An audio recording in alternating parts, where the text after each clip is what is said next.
It's time for Weekend Review, where Comic Book Man looks back, usually with regret. What are we going to do for entertainment? I don't know. We could start breathing gas fumes. My uncle says that smoking crack is kind of cool. Hey, why don't we go watch some little porno movie thingies? Cool! It's time for Weekend Review for February 2nd, 2011. The Outhouse Perspective. Yeah, it's a little backwards. It's also the first part of two. So without further ado, here's Comic Book Man. Hey folks, Comic Book Man here. Welcome once again to my video outhouse. It's time for Weekend Review! And this is the Weekend Review for February the 2nd, 2011. This is your moment where we take out time to look back at the week that just was. As we did last week, we're going to break Weekend Review into two parts. First part is going to be shipping, where I'm going to talk about these wonderful books here, which shipped this week. Second part of Weekend Review will be where I go over some of the news that happened this week. So be sure to check out part 2 for the news. But right now, we're going to talk about the shipping for this week. And leading off this week was my book of the week for the week, DC Comics' DC Universe Legends #1, which shipped this week. This is a bi-weekly comics coming out once every 2 weeks for 26 issues, half a year long, not a full year. But it'll take a year to finally come out. Based on the role-playing online game, which apparently is doing huge business for DC and online gamers. I don't do any online gaming. All I've ever seen of this is the video that they debuted last year at the San Diego Con, which has been seen umpteen million times on Facebook and on YouTube and on the internet, of all the villains and the heroes fighting each other, and then Superman comes back and he gets killed, and then you find out at the end of the video that it's all sort of told in flashback because the Luthor from the future is telling the heroes from the past, this is what's going to happen, stop me before I wind up destroying the Earth. Well, this comic picks up sort of kind of from that point. You see all the things that happen. If you've seen the previews, it's been in the back of the DC Comics. About half of this book is those previews, so you've seen that already. The other half of the book shows what happens when Brainiac shows up. Okay, Luthor gets out of town, he escapes, and he manages to bring together all the heroes that are left still alive on the Earth, who are all in pretty bad shape, but all the heroes that are still left together for like the last Justice League. And he manages to put them all together. They also show him talking a little bit to the heroes in the past in this thing. So the way this is set up is Luthor from the present, in the future, is going to have his new Justice League fighting Brainiac, and of course the heroes from the past are also going to be working to try to stop Luthor from teaming up with Brainiac. And there you go. Anyway, this came out this week, and it sold pretty well. Also this week, we had Brightest Day. Now, I haven't been covering much in Brightest Day because, like Justice League Lost Generation, the storyline's been plodding along and plodding along. This is actually plotting much better than I think the Justice League book is.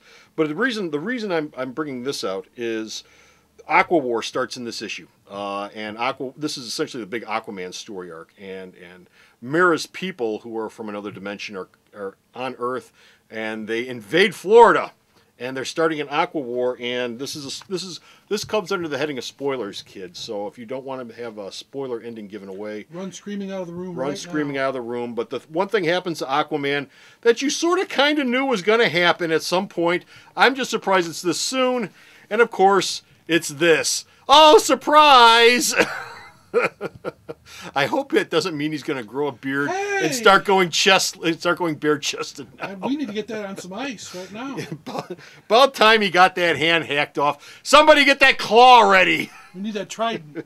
Need that Triton. But anyway, this shipped this week. He got his hand cut off this week. They also explained a lot of the plot in this week. As to why the White Lantern is doing what it's doing, and why Hawkman and Hawkgirl were killed in the last issue. And if you haven't picked that up by now, well, it's not a spoiler. You should have picked it up. It came out 2 weeks ago. No apology. And besides, it's not like they're dead. You know, yeah, they brought them back to kill them. And you're never, ever going to see Hawkman and Hawkgirl ever again. But they give away a lot of the plot points in this thing. Finally, as issue 19 out of 26, they're finally getting up to it. So this is actually a pretty important issue to pick up if you've been following Brightest Day. Whoop, hey, there's the back cover. Also this week, we had the Superman 80-page giant, which is like the Batman 80-page giant that came out about 2 months ago.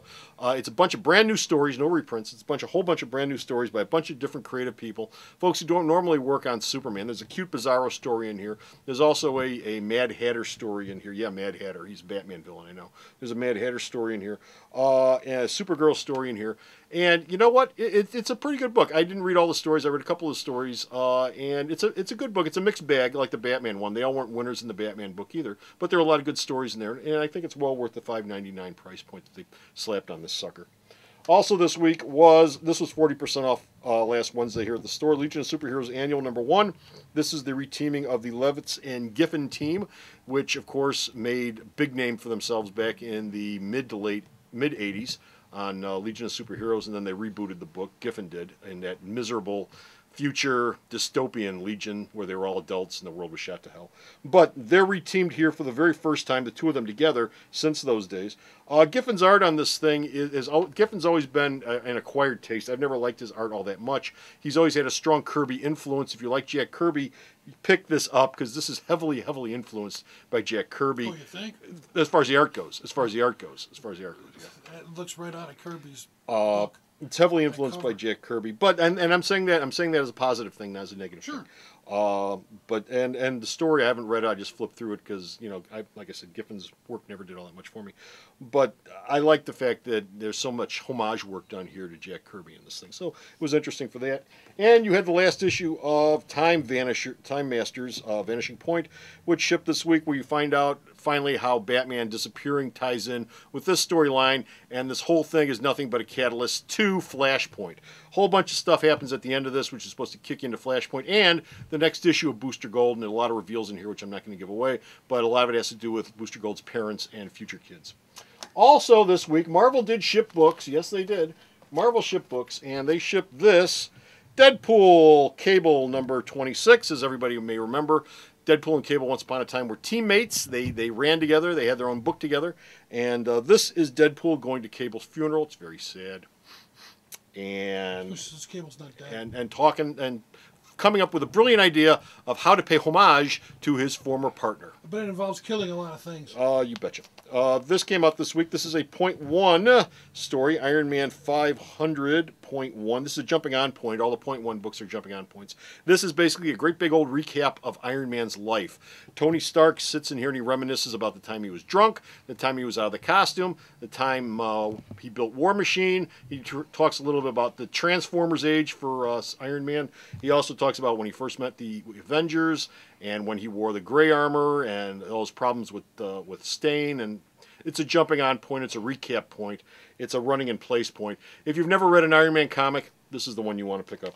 This is an inventory story that Marvel published this month. They've got a bunch of inventory stuff that they're going to flush out the door. We've covered this before in Marvel News here on the Outhouse with Bo. This cover is much nicer than the interior art, and that's as far as I'm going to go with that.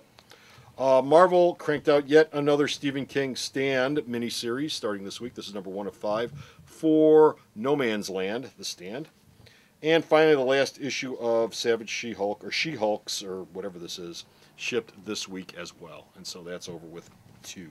Oh, before I get out of here, Thor, First Thunder, Last Thunder, For Asgard, whatever this is. For Asgard.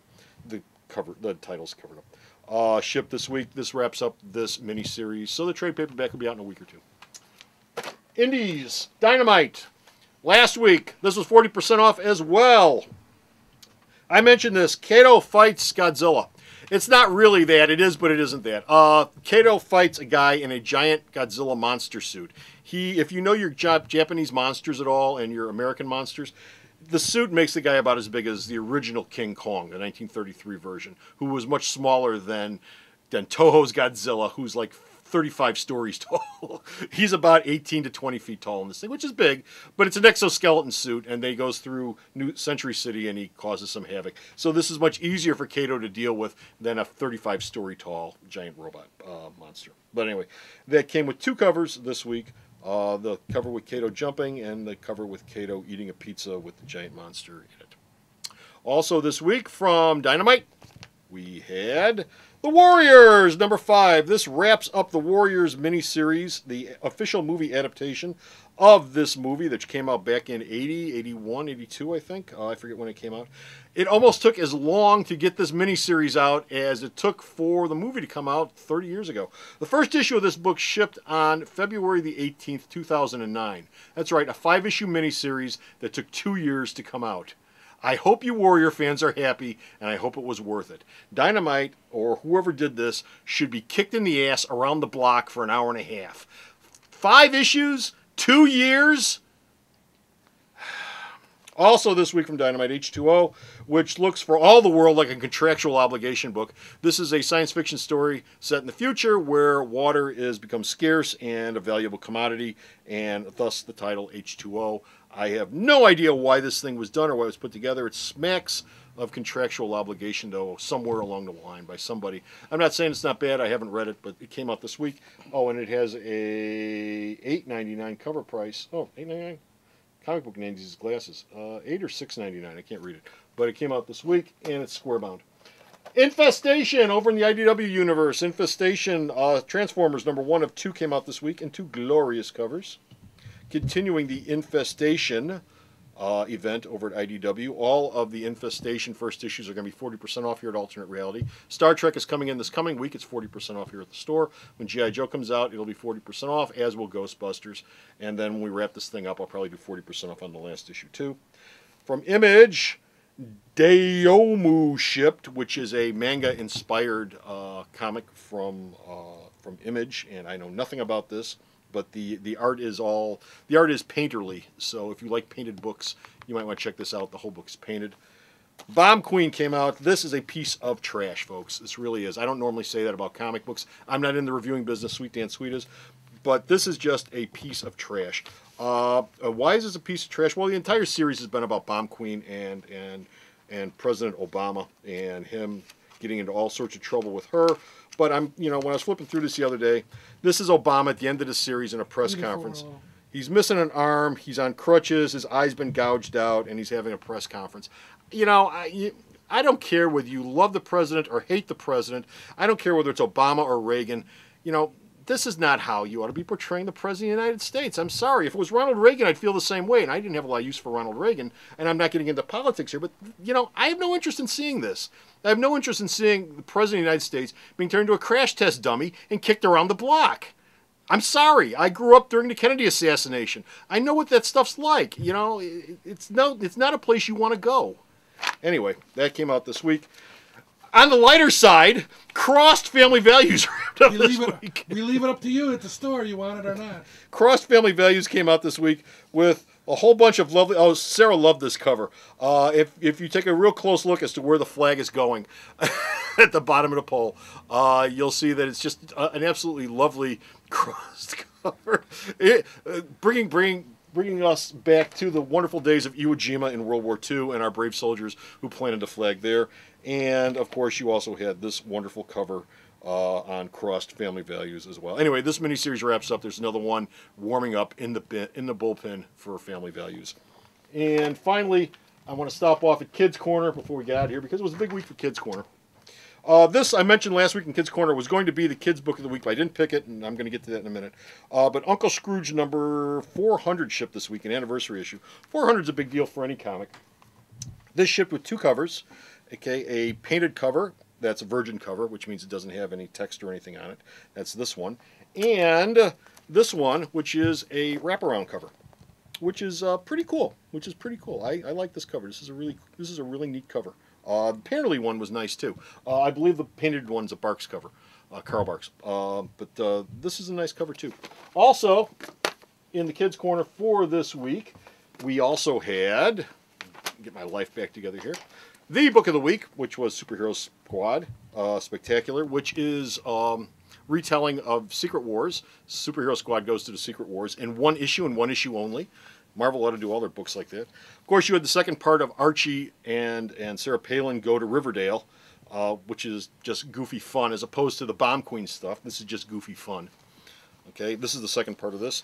And the folks from Buy Me Toys did Oz Wonderland Kids. They do an Oz Wonderland more adult book where Alice in Wonderland and the Wizard of Oz folks meet up with each other and team up. This is a kids version book of that. I'd be much more impressed with this if it would come out on a regular basis along with the other Oz Wonderland book instead of a book every 2.5 to 3 years whenever the hell they feel like it. And that's it for shipping for this week. Part 2, we're going to talk about the big events for the past week. And of course, the big event that happened this week. The one event that was bigger than everything else, that overshadowed everything else in media and wrestling and comics, the one event was Snowpocalypse! Look for part 2 of Week in Review for February 2nd, 2011. The Video Outhouse is brought to you by some of the finest people willing to work for free. This is a list of some of them.